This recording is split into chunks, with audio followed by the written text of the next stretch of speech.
Hello friends, welcome to the channel Bhai Dooj की पौराणिक कथा। भाई दूज के संबंध में पौराणिक कथा इस प्रकार से है। सूर्य की पत्नी संज्ञा से 2 संतानें थी, पुत्र यमराज और पुत्री यमुना। संज्ञा सूर्य का तेज सहन न कर पाने के कारण अपनी छाया मूर्ति का निर्माण कर उन्हें ही अपने पुत्र पुत्री को सौंप कर वहाँ से चली गई। छाया को यम और यमुना से अधिक लगाव तो नहीं था, किंतु यमुना अपने भाई यमराज से बड़ा स्नेह करती थी। यमुना अपने भाई यमराज के यहाँ प्राय जाती और उनके सुख दुख की बातें पूछा करती तथा यमुना यमराज को अपने घर पर आने के लिए भी आमंत्रित करती, किंतु व्यस्तता और अधिक दायित्व के कारण वे उनके घर न जा पाते थे। एक बार कार्तिक शुक्ल द्वितीया को यमराज अपनी बहन यमुना के घर अचानक जा पहुँचे। यमुना के घर जाते समय यमराज ने नरक में निवास करने वाले सभी जीवों को मुक्त कर दिया। बहन यमुना ने अपने सहोदर भाई का बड़ा आदर सत्कार किया, विविध व्यंजन बनाकर उन्हें भोजन कराया तथा भाल पर तिलक लगाया। जब वे वहाँ से चलने लगे तब उन्होंने यमुना से कोई भी मनोवांछित वर मांगने को अनुरोध किया। यमुना ने उनके आग्रह को देखकर कहा, भैया, यदि आप मुझे वर देना ही चाहते हैं तो यही वर के दिन प्रतिवर्ष आप मेरे यहाँ आया करेंगे और मेरा आतिथ्य स्वीकार किया करेंगे। इसी प्रकार जो भाई बहन अपनी बहन के घर जाकर उनका आतिथ्य स्वीकार करे तथा इस दिन जो बहन अपने भाई को टीका करके भोजन खिलाए, उसे आपका भय न रहे। इसी के साथ उन्होंने यह भी वरदान दिया कि यदि इस दिन भाई बहन यमुना नदी में डुबकी लगाएंगे तो वे यमराज के प्रकोप से बचे रहेंगे। यमुना की प्रार्थना को यमराज ने स्वीकार कर लिया। तभी से भाई बहन का यह त्यौहार मनाया जाने लगा। भाई दूज त्यौहार का मुख्य उद्देश्य भाई बहन के मध्य सद्भावना तथा एक दूसरे के प्रति निष्कपट प्रेम को प्रोत्साहित करना है। भाई दूज के दिन ही 5 दिनों तक चलने वाले दीपावली उत्सव का समापन भी हो जाता है। इस दिन अगर बहन न हो तो ममेरी फुफेरी बहनों से आशीर्वाद लेना चाहिए। इस विशेष अवसर पर भाई अपनी बहनों को कई उपहार देते हैं और बदले में बहनें अपने भाइयों को मिठाइयाँ देती हैं। दूसरी कथा। एक बुढ़िया थी, उसके 7 बेटे और एक बेटी थी। बेटी की शादी हो चुकी थी। जब भी वे उसके बेटे की शादी होती, फेरों के समय एक नाग आता और उसके बेटे को डस लेता था। बेटा वहीं ख़त्म हो जाता था और बहू विधवा हो जाती थी। इस तरह उसके 6 बेटे मर गए थे। 7वें की शादी होना बाकी थी। इस तरह अपने बेटों को मर जाने के दुख से बुढ़िया रो रो के अंधी हो गई थी। भाई दूज आने को हुई तो भाई ने कहा कि मैं बहन से तिलक कराने जाऊंगा। माँ ने कहा, ठीक है। उधर जब बहन को पता चला कि उसका भाई आ रहा है तो वह खुशी के मारे पागल होकर पड़ोसन के पास गई और पूछने लगी कि जब बहुत प्यारा भाई घर पर आए तो क्या करना चाहिए। पड़ोसन उसकी खुशी को देखकर जल भून गई और कह दिया कि दूध से रसोई लीप, चावल घी में पका। बहन ने ऐसा ही किया। उधर भाई जब बहन के घर जा रहा था तो उसे रास्ते में एक सांप मिला। सांप उसे डसने को हुआ। भाई बोला, तुम मुझे क्यों डस रहे हो? सांप बोला, मैं तुम्हारा काल हूँ और मुझे तुमको डसना है। भाई बोला, मेरी बहन मेरा इंतज़ार कर रही है। जब तक मैं तिलक करा के वापस लौटूंगा तब तुम मुझे डस लेना। सांप ने कहा, भला आज तक कोई अपनी मौत के लिए लौट के आया है जो तुम आओगे? भाई ने कहा, अगर तुझे यकीन नहीं है तो तू मेरे झोले में बैठ जा। जब बहन से तिलक करा लूँ तब तू मुझे डस लेना। सांप ने ऐसा ही किया। भाई बहन के घर पहुंच गया। दोनों बड़े खुश हुए। भाई बोला, बहन जल्दी से खाना दे, बड़ी भूख लगी है। बहन क्या करे, न तो दूध की रसोई सूखे और न ही घी में चावल पके। भाई ने पूछा, बहन इतनी देर क्यों लग रही है, तू क्या पका रही है? तब बहन ने बताया कि ऐसे ऐसे किया है। तब भाई बोला, पगली, कहीं घी में भी चावल पके हैं और दूध से कोई रसोई लीपे है? गोबर से रसोई लीप, दूध में चावल पका। बहन ने तब ऐसा ही किया। खाना खा के भाई को बहुत जोर की नींद आने लगी। इतने में बहन के बच्चे आ गए। बोले, मामा मामा हमारे लिए क्या लाए हो? भाई बोला, मैं तो कुछ नहीं लाया। बच्चों ने वह झोला ले लिया जिसमें सांप था। जैसे ही उसे खोला, उसमें से हीरे का हार निकला।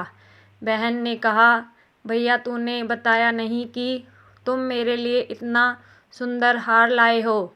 भाई बोला, बहना तुझे पसंद है तो तू ले ले, मुझे हार का क्या करना। अगले दिन भाई बोला, अब मुझे जाना है, मेरे लिए खाना रख दे। बहन ने उसके लिए लड्डू बना के एक डब्बे में रख के दे दिए। भाई कुछ दूर जाकर थक कर एक पेड़ के नीचे सो गया। उधर बहन के बच्चों को जब भूख लगी तो माँ से कहा कि माँ खाना दे दो। माँ ने कहा, खाना बनने में अभी देर है। तो बच्चे बोले कि जो मामा को दिया है वही दे दो। तो वह बोली कि लड्डू बनाने के लिए बाजरा पीसा था, वहीं पड़ा है चक्की में, जाकर खा लो।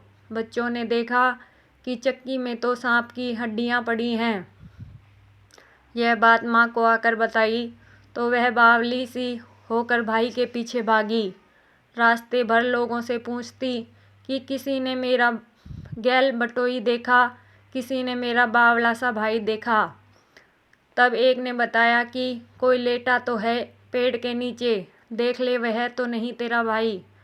भागी भागी पेड़ के नीचे पहुंची, अपने भाई को नींद से उठाया। भैया भैया, कहीं तुमने मेरे लड्डू तो नहीं खाए? भाई बोला, ये ले तेरे लड्डू, नहीं खाए मैंने। ले दे के लड्डू ही तो दिए थे। उसके भी पीछे पीछे आ गई। बहन बोली, नहीं भाई, तू झूठ बोल रहा है, ज़रूर तूने खाया है, अब तो मैं तेरे साथ ही चलूँगी। भाई बोला, तू न मान रही है तो चल फिर। चलते चलते बहन को प्यास लगती है तो वह भाई को कहती है कि मुझे पानी पीना है। भाई बोला, अब मैं तेरे लिए पानी कहाँ से लाऊं? देख, दूर कहीं चील उड़ रही है, चली जा, वहाँ शायद तुझे पानी मिल जाए। तब बहन वहाँ गई और पानी पीकर जब लौट रही थी तो रास्ते में देखती है कि एक जगह ज़मीन में 6 सिलाएं गड़ी हैं और एक बिना गड़े रखी हुई थी। उसने एक बुढ़िया से पूछा कि ये सिला कैसी है? उस बुढ़िया ने बताया कि एक बुढ़िया है, उसके 7 बेटे हैं। 6 बेटे तो शादी के मंडप में ही मर चुके हैं, तो उनके नाम की ये सिलाएं ज़मीन में गड़ी हैं। अभी 7वें की शादी होना बाकी है।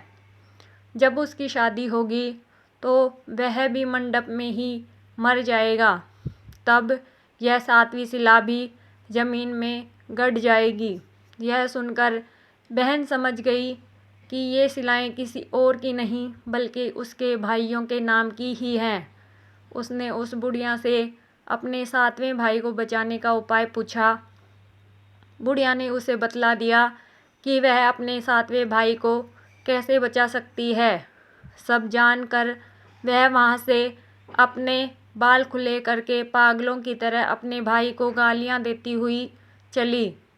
भाई के पास आकर बोलने लगी, तू तो जलेगा, कुटेगा, मरेगा। उसके भाई ऐसा व्यवहार को देखकर चौंक गया, पर उसे कुछ समझ नहीं आया। इस तरह दोनों भाई बहन माँ के घर पहुँच गए। थोड़े समय के बाद भाई के शादी के लिए आने लगे। उसकी शादी तय हो गई। जब भाई का सेहरा पहनाने लगे तो वह बोली, इसको क्यों सेहरा बंधेगा? सेहरा तो मैं पहनूंगी, ये तो जलेगा, मरेगा। सब लोगों ने परेशान होकर सेहरा बहन को बांध दिया। बहन ने देखा उसकी कलंगी की जगह सांप का बच्चा था। बहन ने उसे निकाल के फेंक दिया। अब जब भाई घोड़ी चढ़ने लगा तो बहन फिर बोली, ये घोड़ी पर क्यों चढ़ेगा? घोड़ी पर तो मैं बैठूंगी, ये तो जलेगा, मरेगा, इसकी लाश को चील कोए खाएंगे। सब लोग बहुत परेशान हो गए। सब ने उसे घोड़ी पर भी चढ़ने दिया। अब जब बारात चलने को हुई तब बहन बोली, ये क्यों दरवाजे से निकलेगा, ये तो पीछे के रास्ते से जाएगा, दरवाजे से तो मैं निकलूंगी। जब वह दरवाजे के नीचे से जा रही थी तो दरवाजा अचानक गिरने लगा। बहन ने एक ईंट उठाकर अपनी चुनरी में रख ली। दरवाजा वहीं की वहीं रुक गया। सब लोगों को बड़ा अचंभा हुआ। रास्ते में एक जगह पर बारात रुकी तो भाई को पीपल के पेड़ के नीचे खड़ा कर दिया। बहन कहने लगी, ये क्यों छाँव में खड़ा होगा, ये तो धूप में ही खड़ा होगा, छाँव में तो मैं खड़ी होऊंगी। जैसे ही वह पेड़ के नीचे खड़ी हुई, पेड़ गिरने लगा। बहन ने एक पत्ता तोड़कर अपनी चुनरी में रख लिया। पेड़ वहीं कि वहीं रुक गया। अब तो सबको विश्वास हो गया कि ये बावली कोई जादू टोना सीख कर आई है, जो बार बार अपने भाई की रक्षा कर रही है। ऐसा करते करते फेरों का समय आ गया। जब दुल्हन आई तो उसने दुल्हन के कान में कहा, अब तक तो मैंने तेरे पति को बचा लिया, अब तू ही अपने पति को और साथ ही अपने मरे हुए जेठों को बचा सकती है। फेरों के समय एक नाग आया और वो जैसे ही दूल्हे को डसने को हुआ, दुल्हन ने उसे एक लोटे में भरकर उसके ऊपर प्लेट से बंद कर दिया। थोड़ी देर बाद नागिन लहर लहर करती आई।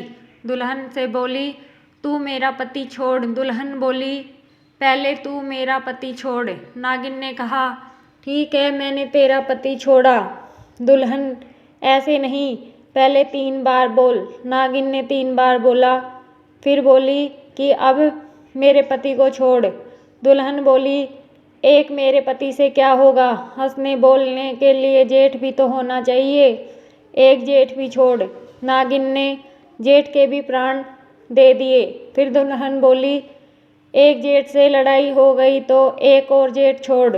वो विदेश चला गया तो तीसरा जेठ भी छोड़। इस तरह एक एक करके दुल्हन ने अपने 6 जेठ जीवित करा लिए। उधर रो रो के बुढ़िया का बुरा हाल था कि अब तो मेरा 7वां बेटा भी बाकी बेटों की तरह मर जाएगा। गांव वालों ने उसे बताया कि उसके 7 बेटा और बहुएं आ रही हैं। तो बुढ़िया बोली, अगर यह बात सच है तो मेरी आंखों की रोशनी वापस आ जाए और मेरे सीने से दूध की धार बहने लगे। ऐसा ही हुआ। अपने सारे बेटे बहुओं को देख वह बहुत खुश हुई। बोली, यह सब तो उस बावली का किया है, कहाँ है मेरी बेटी। सब बहन को ढूंढने लगे। देखा तो वह भूसे की कोठरी में सो रही थी। जब उसे पता चला कि उसका भाई सही सलामत है तो वह अपने घर को चली। उसके पीछे पीछे सारी लक्ष्मी भी जाने लगी। बुढ़िया ने कहा, बेटी पीछे मुड़ के देख, तू सारी लक्ष्मी ले जाएगी तो तेरे भाई भाभी क्या खाएंगे। तब बहन ने पीछे मुड़ के देखा और कहा, जो माँ ने अपने हाथों से दिया वह मेरे साथ चल, बाकी का भाई भाभी के पास रह। इस तरह एक बहन ने अपने भाई की रक्षा की। जय माँ लक्ष्मी। ऐसी वीडियो के लिए हमारे चैनल को सब्सक्राइब करें। धन्यवाद।